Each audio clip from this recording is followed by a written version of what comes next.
everybody. Welcome back to Carrie's Corner, day 13.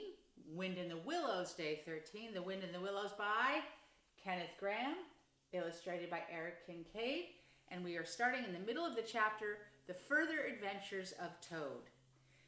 She steered the barge close to the bank, and Toad, with many humble thanks, stepped lightly on board and sat down with great satisfaction. "Toad's luck again," thought he. "I always come out on top." "So, you're in the washing business, ma'am," said the bargewoman politely as they glided along. "And a very good business you've got too, I dare say, if I'm not making too free and saying so." "Finest business in the whole country," said Toad airily. "All the gentry come to me. Wouldn't go to anyone else if they were paid. They know me so well." I think Toad is making this up. "You see, I understand my work thoroughly and attend it to all myself. Washing, ironing, clear starching, making up gents' fine shirts for evening wear. Everything's done under my own eye." "But surely you don't do all that work yourself, ma'am?" asked the bargewoman respectfully. "Oh, I have girls," said Toad lightly. 20 girls or thereabouts, always at work. But you know what girls are, ma'am. Nasty little hussies, that's what I call 'em." "So do I, too," said the bargewoman with great heartiness. "But I dare say you set yours to rights, the lazy things. And you are very fond of washing?" "I love it," said the Toad. "I simply dote on it. Never so happy as when I've got both arms in the wash tub. But then it comes so easy to me, no trouble at all. A real pleasure, I assure you, ma'am. With a bit of luck, meeting you," said the bargewoman thoughtfully. "A regular piece of good fortune for both of us." "Why, what do you mean?" asked Toad nervously. "Well, look at me now," replied the bargewoman. "I like washing too, just the same as you do. And for that matter, whether I like it or not, I've got to do all my own, naturally moving about as I do. Now, my husband, he's such a fellow for shirking his work and leaving the barge to me, but that never a moment do I get for seeing to my own affairs. By rights he ought to be here now, either steering or attending to the horse, though luckily the horse has sense enough to attend to himself. Instead of which he's gone off with the dog to see if they can't pick up a rabbit for dinner somewhere. Says he'll catch me up at the next lock. Well, that's as may be. I don't trust him once he gets off with that dog, who's worse than he is. But meantime, how am I to get on with my washing?" "Oh, never mind about the washing," said Toad, not liking the subject. "Try and fix your mind on that rabbit. A nice, fine young rabbit, I'll be bound. Got any onions?" "I can't fix my mind on anything but my washing," said the bargewoman. "And I wonder you can be talking of rabbits with such a joyful prospect before you. There's a heap of things of mine that you'll find in a corner of the cabin. If you'll just take one or two of the most necessary sort, I won't venture to describe them to a lady like you, but you'll recognize them at a glance, and put 'em through the wash-tub as we go along, why, it'll be a pleasure to you, as you rightly say, and a real help to me. You'll find a tub handy, and soap and a kettle on the stove, and a bucket to haul up water from the canal with. Then I shall know you're enjoying yourself instead of sitting here idle, looking at the scenery, and yawning your head off." "Here, you let me steer," said Toad, now thoroughly frightened, "and then you can get on with your washing your own way. I might spoil your things or not do them as you like.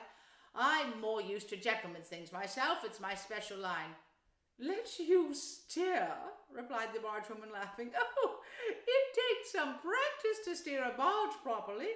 Besides, it's dull work, and I want you to be happy. No, you shall do the washing you are so fond of, and I'll stick to the steering that I understand. Don't try and deprive me of the pleasure of giving you a treat." Toad was fairly cornered. He looked for escape this way and that, saw that he was too far from the bank for a flying leap, and sullenly resigned himself to his fate. "If it comes to that," he thought in desperation, "I suppose any fool can wash." He fetched the tub, soap, and other necessaries from the cabin, selected a few garments at random, tried to recollect what he had seen in casual glances through laundry windows, and set to. A long half-hour passed, and every minute of it saw Toad getting crosser and crosser. Nothing that he could do to the things seemed to please them or do them good. He tried coaxing, he tried slapping, he tried punching. They smiled back at him out of the tub, unconverted. Once or twice he looked nervously over his shoulder at the barge woman, but she appeared to be gazing out in front of her, busy with her steering. His back ached badly, and he noticed with dismay that his paws were beginning to get all crinkly. Now Toad was very proud of his paws. He muttered under his breath words that should never pass the lips of either washerwoman, there's the barge lady, the barge, and Toad trying to wash. Never passed the lips of either the washerwoman or Toad's, and lost the soap for the 50th time.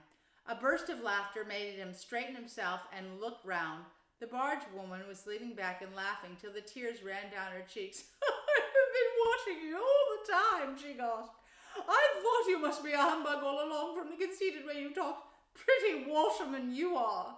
Never washed so much as a dishcloth in your life, I'd say. Toad's temper, which had been simmering viciously for some time now, barely boiled over, and he lost all control of himself. You common, low, fat barge woman, he shouted. Don't you dare talk to your betters like that. Washerwoman, indeed, I would have you know that I am a Toad, a very well-known, respected, distinguished Toad. I may be under a bit of cloud at present, but I will not be laughed at by a barge woman. The woman moved nearer to him and peered under his bonnet keenly and closely. Why, so you are, she cried. Well, I never. A horrid, nasty, crawly Toad, and in my nice clean barge, too. Now that is the thing I will not have. She let go of the tiller for a moment. One big mottled arm shot out and caught Toad by a foreleg, while the other gripped him fast by a hind leg. Then the world turned suddenly upside down. The barge seemed to flit lightly across the sky. The wind whistled in his ears, and Toad found himself flying through the air, revolving rapidly as he went. The water, when he eventually reached it with a loud splash, proved quite cold enough for his taste, though its chill was not sufficient to quell his proud spirit or slake the heat of his furious temper. He rose to the surface spluttering, and when he had wiped the duckweed out of his eyes, the first thing he saw was the fat barge woman looking back at him over the stern of the barge and laughing, and he vowed, as he coughed and choked, to be even with her. He struck out for the shore, but the cotton gown greatly impeded his efforts, and when at length he touched land, he found it hard to climb up the steep bank. He had to take a minute or two to rest to recover his breath. Here he is, tossed overboard, and there's the barge woman.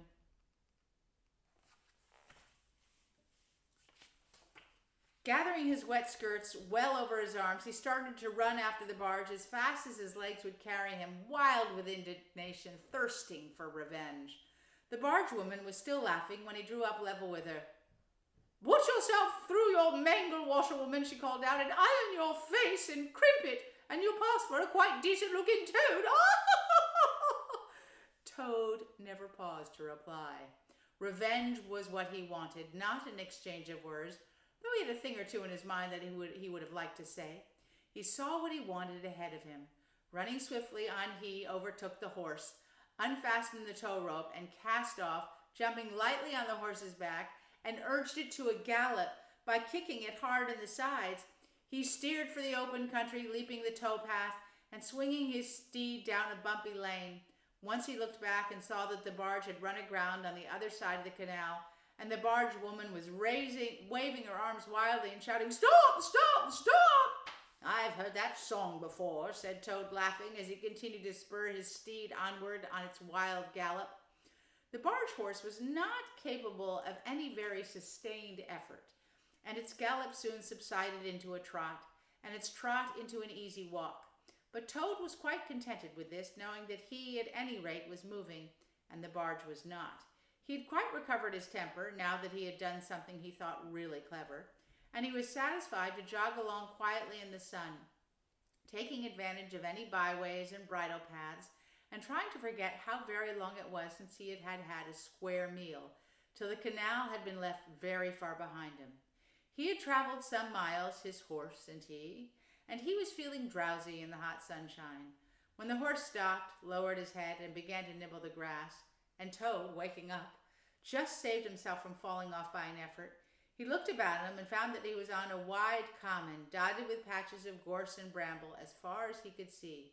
Near him stood a dingy gypsy caravan, and beside it a man was sitting on a bucket turned upside down, very busy smoking and staring into the wide world.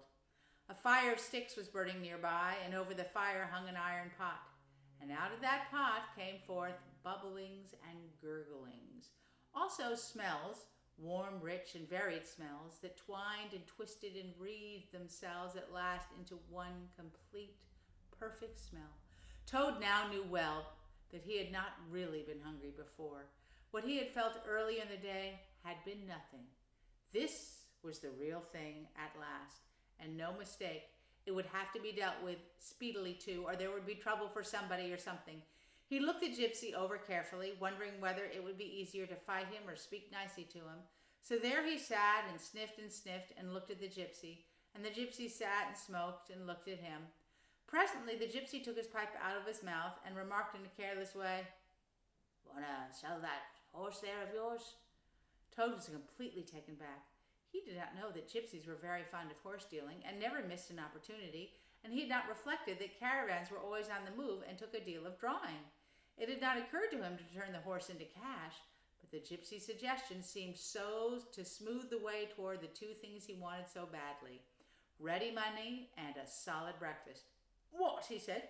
"Me sell this beautiful young horse of mine? Oh no, it's out of the question. Who's going to take the washing home to my customers every week? Besides, I am too fond of him and he simply dotes on me." "Try and love a donkey," suggested the gypsy. "Some people do." You don't seem to see," continued Toad, "that this fine horse of mine is a cut above you altogether. He's a blood horse, he is, partly, and another part, you see, of course, another part. And he's been at a prize hackney, too, in his time. That was the time before you knew him, but you can still tell it on him at a glance if you understand anything about horses. No, it's not to be thought of for a moment. All the same, how much would you offer me for this beautiful young horse of mine?" The gypsy looked over the horse, and then he looked Toad over with equal care, and looked at the horse again. There's Toad running, and there's the gypsy man smoking his pipe, and the horse. "Shilling a leg," he said briefly, and turned away. "A shilling a leg?" cried Toad. "If you please, I must take a little time to work that out and see just what it comes to." He climbed down off his horse and left to graze, and sat down by the gypsy and did sums on his fingers, and at last said, "A shilling a leg? Why, that comes to exactly 4 shillings and no more. Oh no, I could not think of accepting 4 shillings for this beautiful young horse of mine." "Well," said the gypsy, "I'll tell you what I'll do. I'll make it 5 shillings, and that's 3 6pence more than the animal's worth, and that's my last word." Then Toad sat and pondered long and deeply, for he was hungry and quite penniless, and still some way he knew not how far from home, and enemies might still be looking for him. To one in such a situation, 5 shillings may very well appear a large sum of money. On the other hand, it did not seem very much to get for a horse. But then again, the horse hadn't cost him anything, so whatever he got was a clear profit. At last he said firmly, "Look here, gypsy, I tell you what we'll do, and this is my last word. You shall hand me over 6 shillings and 6pence cash down. In addition, you shall give me as much breakfast as I could possibly eat, at one sitting, of course, out of that iron pot of yours that keeps sending forth such delicious and exciting smells. In return, I will make over to you my spirited young horse, with all the beautiful harness and trappings that are on him freely thrown in. If that's not good enough for you, say so, and I'll be getting on. I know a man near here who's wanted this horse of mine for years." The gypsy grumbled, and declared if he did a few more deals of that sort he'd be ruined, but in the end he lugged a dirty canvas bag out of the depths of his trouser pocket and counted out 6 shillings and 6pence into Toad's paw. Then he disappeared into the caravan for an instant and returned with a large iron plate, a knife, a fork, and a spoon. He tilted up the pot, and a glorious stream of hot, rich stew gurgled onto the plate. It was indeed the most beautiful stew in the world, And that's where we're going to stop today, where Toad gets his meal first time in a long time, and he's with the gypsy. So, see you tomorrow for part 14 of The Wind in the Willows by Kenneth Grahame.